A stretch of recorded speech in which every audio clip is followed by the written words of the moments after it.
So I finally got the E-shaft bolt off, and over the last few days I tried several different things, none of which worked.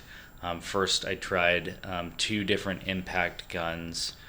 Both did nothing initially. Then I tried heating the bolt using the impact gun, still nothing. Then I tried heating it up using a 3/8 inch breaker bar, and all that happened was the head got sheared off of the breaker bar. So at that point I was a little lost what I should do.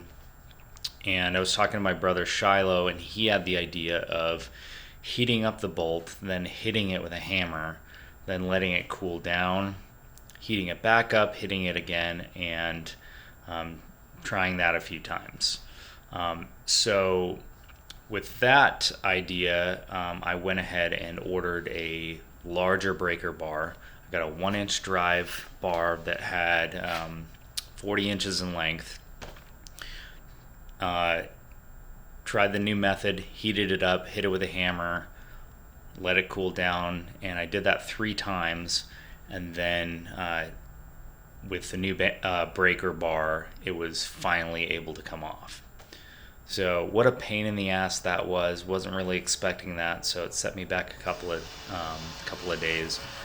But anyone else is running into this kind of issue, I would go that method from the start. Don't waste your time with the impact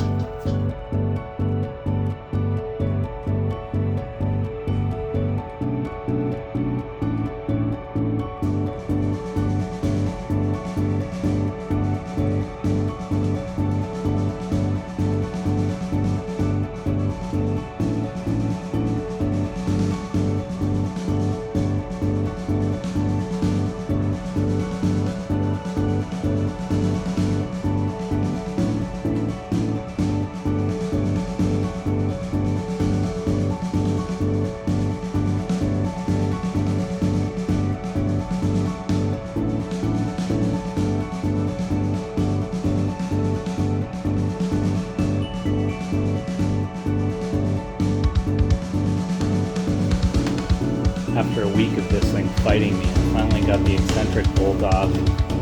What a pain in the ass. I tried 2 impact guns, one of which was 1,200 foot-pounds, and that didn't even budget. And I broke my first breaker bar. I took a 1-inch breaker bar, 40 inches long, and heating the fuck out of this thing to get it to move. I also bridged the engine stand underneath my workbench so that I could get enough leverage and the whole thing wouldn't tip over.